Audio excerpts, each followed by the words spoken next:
Moi bons días. Culleredo en escena 2021-2022 porque é unha programación que se vai alongar bastante no tempo. Será desde setembro, desde o pasado setembro que xa empezamos, ata o mes de maio do 2022. Tentamos relacionar na programación temáticas, non? Coa celebración de algunhas efemérides, como o Día da Violencia de Xénero, o Día da Muller. Tentamos abranguer tamén temáticas para todos os gustos e públicos. Drama, comedia, teatro físico, música, tamén teatro infantil ou teatro para os adultos.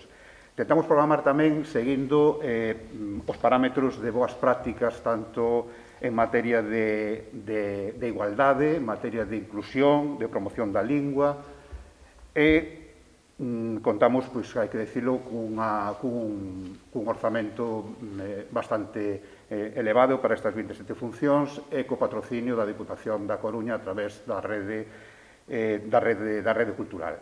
No mes de outubro estamos ahora xa inmersos co Festival Galicreques, que vai ser estes 3 venres. Temos a estrea de teatro do Andamio, que xa nos contarán eles un pouco de que vai. Temos un teatro inclusivo para persoas con diversidade funcional, con Potenciamos. E creo que podemos xa facer un anuncio dunha novidade que non estaba incluído na nosa programación, que é unha actuación de Teo Cardalda, non? Xa conocemos a Teo Cardalda, fundador de grupos como Golpes Bajos ou como Cómplices, que ven a Culleredo con María Monsonis e cun elenco de 5 músicos a presentarnos un espectáculo sobre poemas de Valle Inclán, no? Titúlase Claves Líricas, son 9 poemas que el musicou. Valle Inclán escribiu estes poemarios entre 1907 e 1920, e en 1930 os refundou nun volume que se chamou Claves Líricas Versos. Teo Cardalda selecciona 9 poemas e fai unha especie de ópera pop. Hai baladas, hai rock, hai rap. Me parece que é unha das grandes novidades que vamos ter neste Culleredo Escena. Creo que vai facer nada máis que 4 concertos en toda Galicia. E, bueno, elixiu tamén Culleredo para estar aquí. Será o día 23 de outubro. Logo, continuamos con espectáculos no mes de novembro. Vai estar Sarabela Teatro coa lingua das bolboretas, un dos grandes triunfadores dos premios María Casares. Foi premio ao mellor espectáculo. Estratexela Teatro, que nos vai traer unha obra de Fernando Arrabal, que parece ser que nunca foi representado antes nun teatro de xeito profesional. Temos a Teatro Noroeste con Gloria Nacional, que logo Manuela Varela nos contará cos grandes da escena galega, como son Miguel Pernas, Luma Gómez ou a propia Manuela Varela. Temos outro espectáculo moi interesante no mes de novembro, que é unha produción de Redrum, que se chama Invisibles, que tamén foi gañadora do 3º concurso de ideas Luisa Villalta, da Deputación da Coruña. No mes de decembro entramos xa con espectáculos infantís moi bonitos, como Teatro Náufrago, onde viven os monstruos. Temos Maxia co Mago Teto.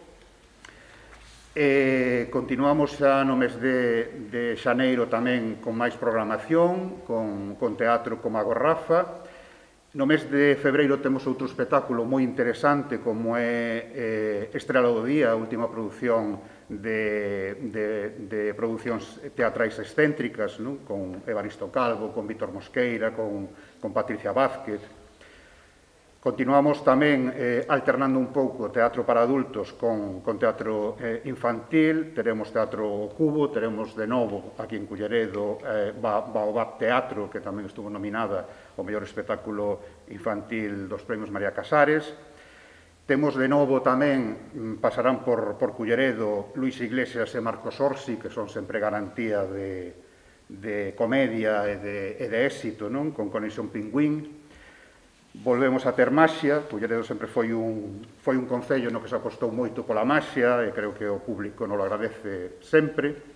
Xa no mes de marzo pois temos máis teatro infantil con producións teatrais Talía, temos Elefante Elegante cunha obra que está coproducida polo noso Concello, e vamos a rematar tamén cun espectáculo que me parece que é moi interesante, que é o último espectáculo de Incendiaria e a Quinta do Cuadrante, que é A Lúa vai encuberta, que é unha obra de Manuel María, que gañou o segundo certamen Manuel María de proxectos teatrais, e nós, Culleredo, somos un dos concellos que colaboramos e que participamos pois, con este certamen. Unha obra dirixida por Tito Asorei, coa coproducción do Centro Dramático Galego, que, polo tanto, creo que vai ser tamén un espectáculo moi interesante para poñer fin pois, a estas 27 funcións dende setembro ata maio do vindeiro ano.